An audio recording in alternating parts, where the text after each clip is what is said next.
build a Blazor server-side app that talks to SQL Server at the back end and built with Visual Studio Code on Windows 10. The source code can be found at this Git repo, and there's a companion article that I wrote. You can find it at this location. First of all, let's understand what it is we're going to build. At the back end, we have SQL Server database, and it's going to be talking directly with a Blazor app. And the Blazor app is hosted by ASP.NET Core. SignalR is going to be used to update the DOM on the browser. So even though this is a server-side application that we're building, it is responsible for updating the browser, and this could be considered as another solution for single-page applications. The first thing we want to do is locate a location where we can start building this application.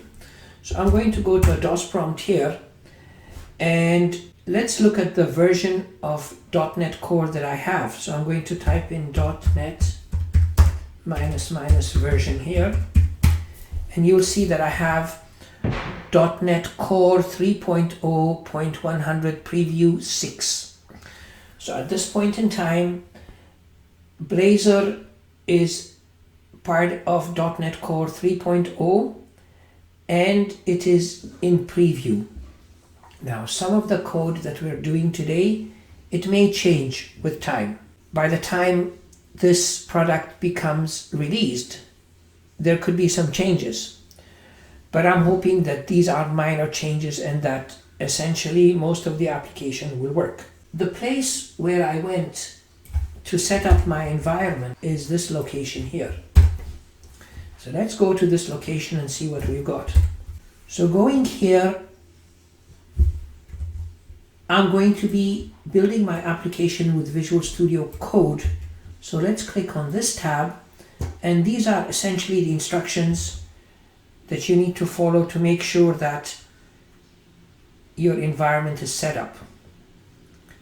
The most important thing is you need to, of course, install Visual Studio Code, and you need to install the latest C# for Visual Studio Code extension. Now, one thing that's not mentioned here and that we also need is you have to have LocalDB installed on your computer. LocalDB is the lightweight version of SQL Server Express. If you're going to do this on a Mac, I suggest you install SQL Server on a Docker container. So the first thing we need to do is create a Blazor application. So I'm going to go to this command prompt here, and this is the location where my workspace is going to be. Let's type in .NET new -- help, and this will tell us all the various templates that are available, and among these, one of them should be Blazor. And here it is.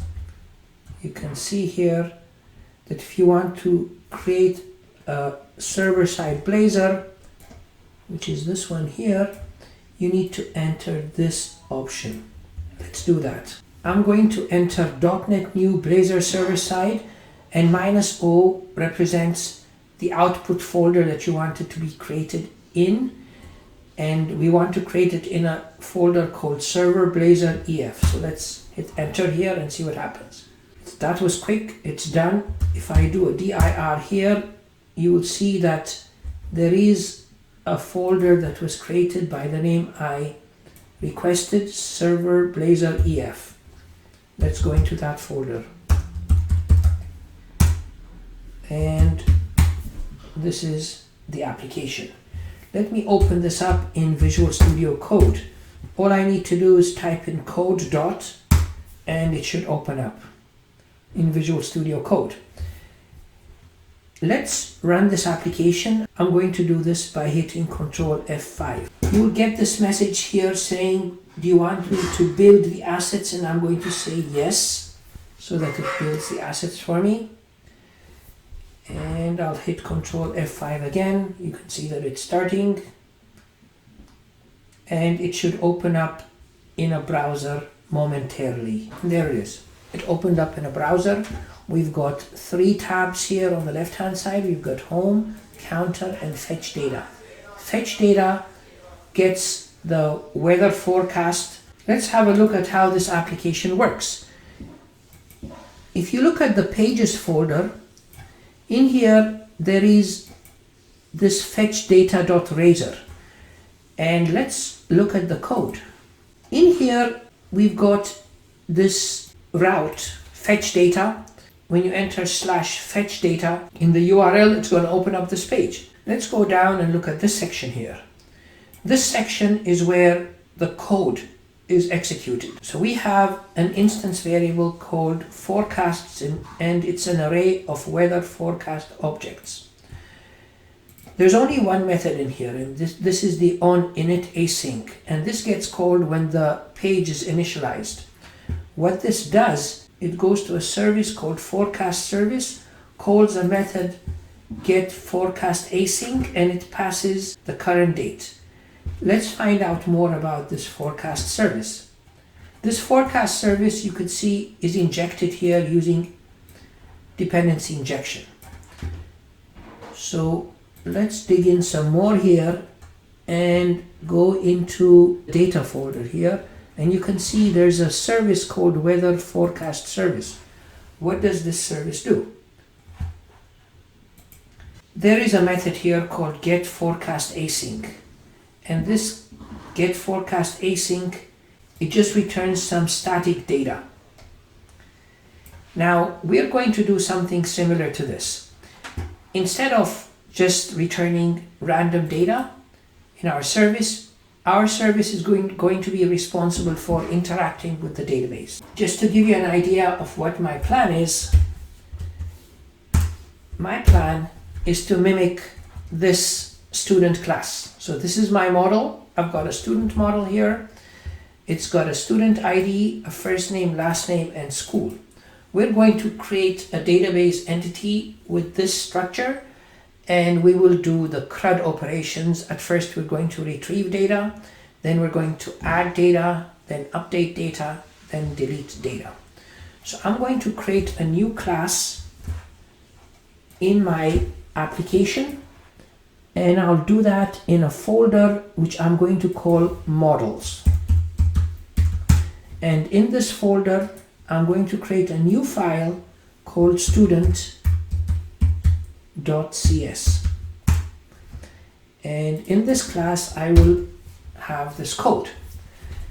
This is the code I just mentioned. I've got a student object, I've got a student class with student ID, first name, last name, and school properties. Now there are some packages that I need in order to talk to SQL Server, and these are the packages. All of them have to do with Entity Framework Core. This one is design.design, this one is .SQL Server, and this one is .SQL Server Design. Let's install these packages one after the other. So I'm going to copy this, and then inside of Visual Studio Code, if I hit Control backtack, it will get me the terminal window. And in here I'll paste that code so that it installs the package. And let me go and get the next one. Copy this and come here and paste it and hit enter, and get the third one. Copy this, come in here, paste it, and hit enter. Now I've got all the 3 packages that I need. The next thing I want to do is add a connection string in my appsettings.json file. So I'm going to open this appsettings.json file and paste the connection string right in here. And if you look at this connection string, it's a standard connection string. It's going to be talking to local DB, database server, and the name of my database is going to be collegedb, and the rest is just standard stuff. Whenever you try to talk to a database using entity frameworks, code first development approach, you need to have a context object. So I need to create a context object. So I'm going to go into the data folder here, and I'm going to add a new file, and I'm going to call it school DB context.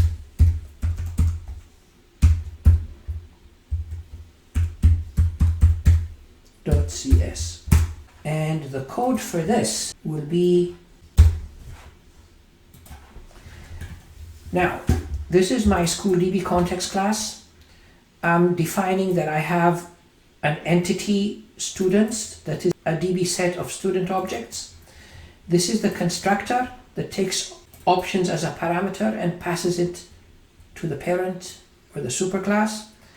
And the single on model creating method is used to produce some sample data. So I'm going to create 4 students here, and they are Jane, John, Pamela, and Peter. So this is a very simple database context class. In order for my application to know that it's going to be using SQL Server, I will need to add some code in my startup.cs file in here. So let's open up startup.cs, and inside of this configure services method, I'm going to add some code to tell my application that I'll be using SQL Server. And this is the code. It's going to be using this school DB context, so I need to resolve this. And it's going to be using SQL Server. I need to resolve this as well. And also here it's specifying the connection string that it's going to use to talk to the database. Now, unlike Entity Framework Core 2.x, with Entity Framework Core 3.0, there's a new utility that's used for database migration. And that utility looks like this. In order to install that utility, you need to install it globally using this command. So if you haven't done that already, you want to execute this command in a DOS prompt, and it doesn't really matter which folder you're in. If you execute this command, it will install this utility called the .NET-EF, and you need to specify the version. I've done that already, so I don't need to do it. When you're doing entity framework migrations, you need to add an initial migration. So I'm entering this command here so that I can create my first migration. Let me hit enter here. Now I know that I'm going to get an error because there is a factory class that I need to install, and you will see that error in a moment. Here's the error. It suggests that we go to this location to find a solution. Now I went and I read their suggestion, and it turned out that we need to add a context factory class. So I'm going to add a class called SchoolDBContextFactory. Let's do that. So I'm going to go back into the data folder and add a new class which I'm going to call SchoolDBContextFactory.cs. And in here I'm going to add my code. And this is my code. This basically creates the context object. I was obliged to create another helper class that reads the connection string from the appsettings.json file. And I needed this class because I could not use dependency injection to inject the configuration object. Now I don't have this class yet, so I have to create it. So I'm going to go back here, and inside of the models folder, create a new file, and I'll create this helper class. The helper class is called configurationhelper.cs.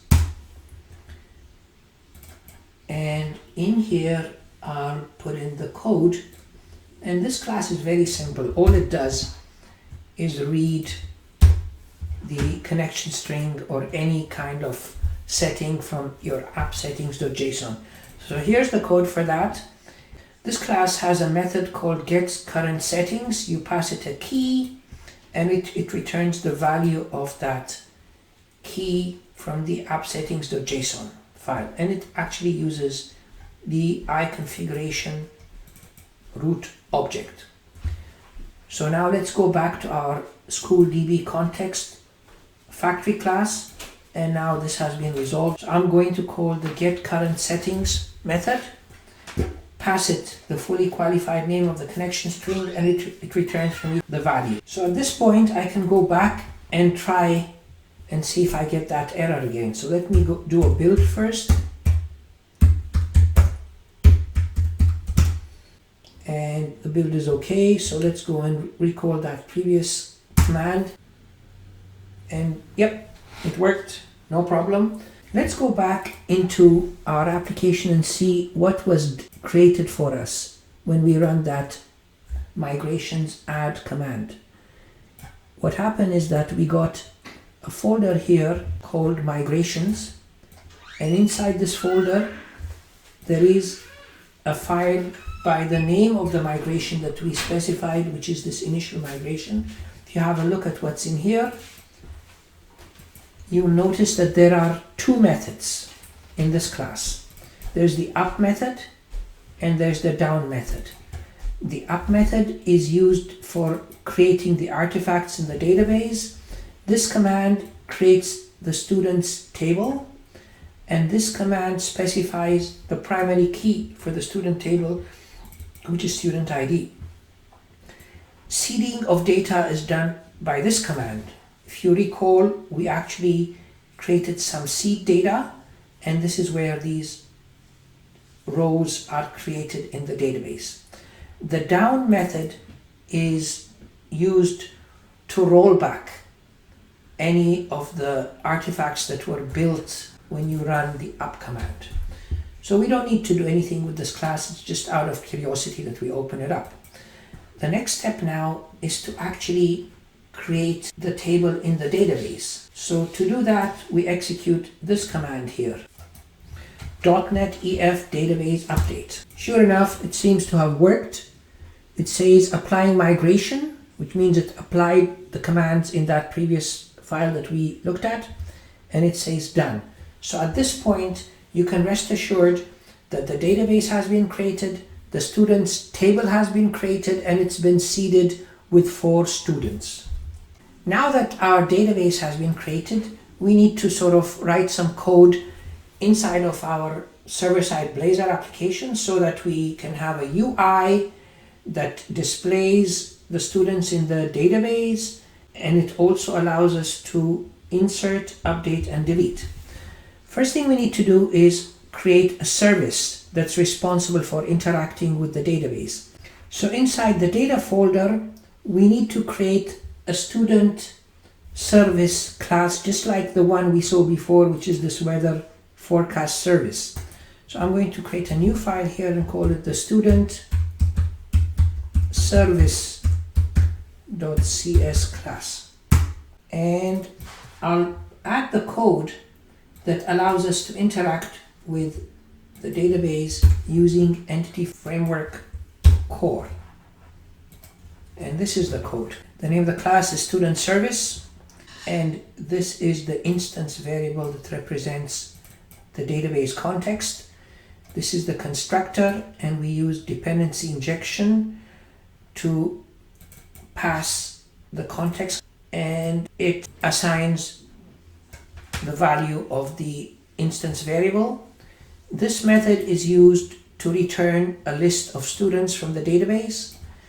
This method is used to return one student based on the ID. This method is used to insert a student object in the database. This method is used to update a student in the database based on the ID. So you have to pass the ID and the student object, and this code goes in and updates the student record in the database. And this one here is for deleting a student in the database. So when you delete a student, all you need to do is pass the ID. Using Entity Framework, you find that object and you simply delete it.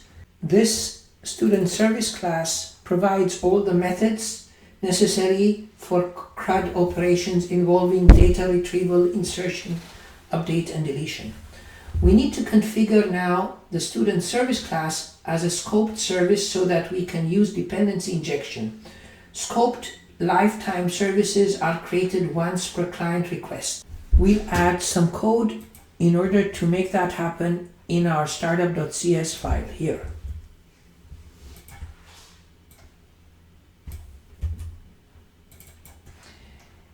Now, in the configure services method, we're going to add this line of code. Let's now think about the UI.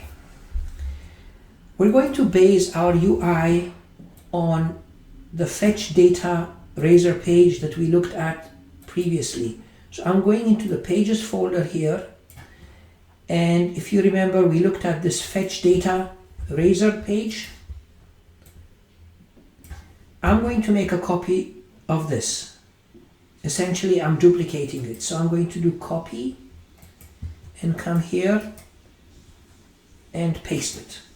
So it's going to create for me a duplicate copy. I will rename this as students.razor. Let's open up students.razor. I will take everything and delete it. And I'll replace that code with this. The route for hitting this page will be /students.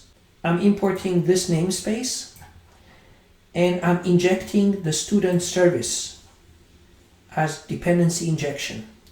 Let's go down to the bottom and have a look at the functions block here. I declare a list of student objects and the name of that instance variable is students. In my onInit async method that gets called when the page is first initialized, I'm going to call a load method. And what the load method does is it calls the getStudents async method in my service. If we go now to my service and look at the getStudents async method, this returns a list of student objects. We need to add a menu item in our Blazor application so that we can click on it and it leads us to this new Razor page. So to do that, we can go into the shared folder here, and in the shared folder there is this file called nav menu. So let's open that up. The menu system is down here. I'm going to add a new menu item, this one. So this is what I just added, and this is basically adding a new tab in my menu system, and this new tab, it references the student's route, and this is what displays. So now I am in a position to test this application out and see what it does. So I'm going to hit Ctrl F5 and see what happens. Sure enough, we now have a student's menu option in our navigation. Let me click on that, and here are the students that we entered in our database. The next thing we want to do is add data. So I'm going to stop my application here, close my navigation menu. I don't need my startup.cs file, and I don't need my student service anymore. Let me focus on students.razor. In here, I want to add instance variables that represent my 4 properties in the database. So I'm going to come here and add these. So I just added these 4 instance variables, one for student ID, one for first name, last name, and school. Now, when we add students, we need some sort of a form. So let's add this code here, and this code basically says that if my students are not null, then I'm going to display a form here, and this is nothing but an HTML form that allows the input of first name, last name, school, and I have a button here. When the button is clicked, it's going to call an insert method, and I don't have an insert method, so I need to add one. So let's add an insert method inside of our functions block. If you look at the code here, I instantiate a student object based on the data that was entered by the user, and for the student ID, which is a primary key, I'm just going to create a GUID and assign that GUID value to the student ID. And then I will call the insert student async method in my service, pass it the student object. Now there's a method here called clear field that I haven't yet created, and that simply clears the field in the HTML form. So let me paste that here. So now I have my clear fields method.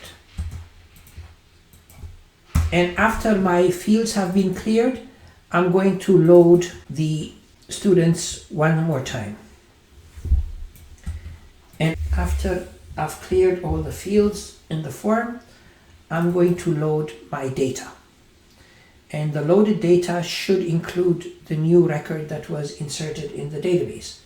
So now let's run our application and see what has changed. Let's go to the Students tab. Here's my data, and this is new here. We have a form, and we should be able to enter some data using this form. So I'm going to enter Harry Green, and he's in the School of Agriculture. So this is the data that I'm entering into the database.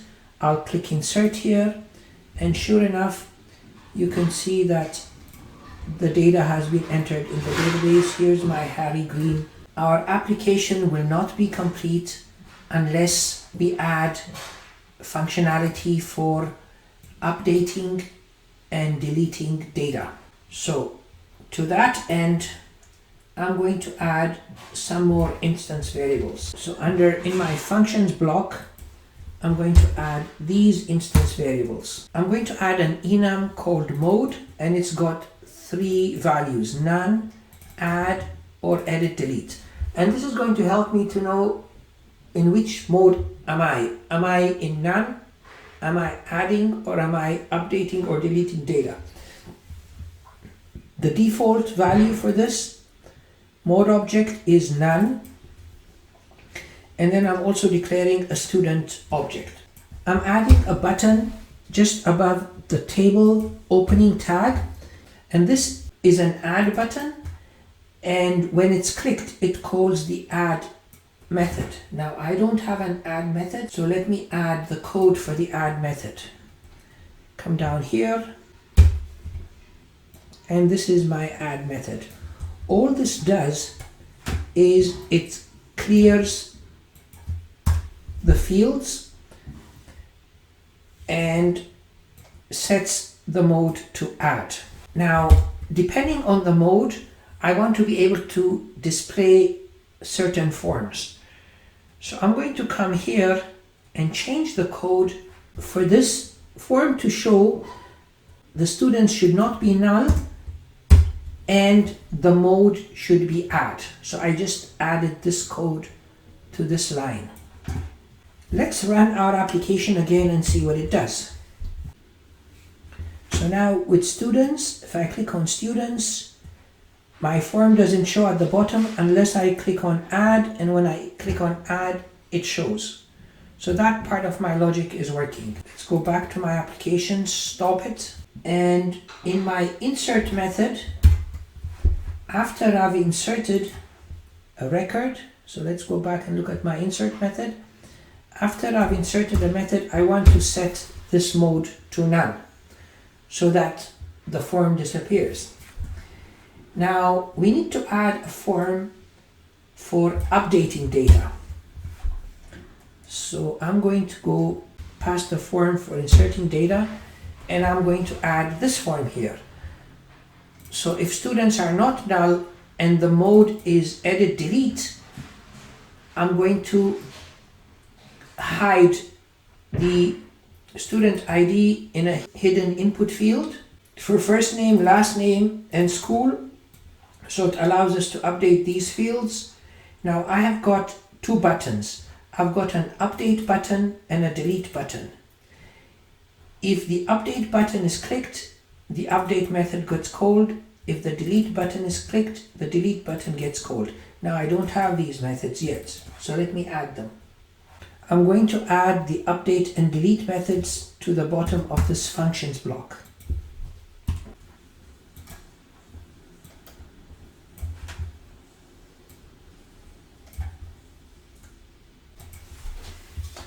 So looking at the update method, we're going to instantiate a new student object with the values that were entered by the user, and then we'll update that object by calling the update student async method in our service. Then we'll clear the fields, we'll reload the data in the UI, and then we'll set mode to none. For deleting data, we're going to pass on the ID to the delete student async method in my service. After that, I'm going to clear the fields, load the data in my UI, and set the mode to none. Now, there must be a way of choosing which item we want to update or delete. So we can add an event handler to the table row tag in our HTML. So looking at the table row tag, I'm going to delete this and replace it with this code. And this code basically says when the row is clicked, we're going to pass the student ID to a show method. Now I don't have a show method yet, so let me create one. So I'm going to go down here to the bottom again and add a show method. And this is my show method. I'm going to find an individual student object by passing the ID, and once I find that object, I'm going to assign the instance variables with the value obtained from the database. Then I'm going to set my mode to edit delete, because I know that when I'm showing, I'm most likely intending to edit or delete. This is it for all the code that we need to do. Now the rest is to test this out. So let's run the application. I'm hitting Control F5 here, and let's click on students. I'm going to add a record. So I'm going to just enter some bogus data here: A, B, B, B, C, C, C, C, and insert. You can see that that data has been inserted here. Let me click on A and change this to X, X, X, X, Y, Y, Y, Y, Z, Z, Z, Z, and update. And you can see that that has updated in my UI. And lastly, if I want to delete, all I do is highlight it and click on delete, and it's gone. So this is it, folks. I hope that you benefited from this tutorial and that you are going to build much more sophisticated applications in the future. Until next time, good luck and all the best.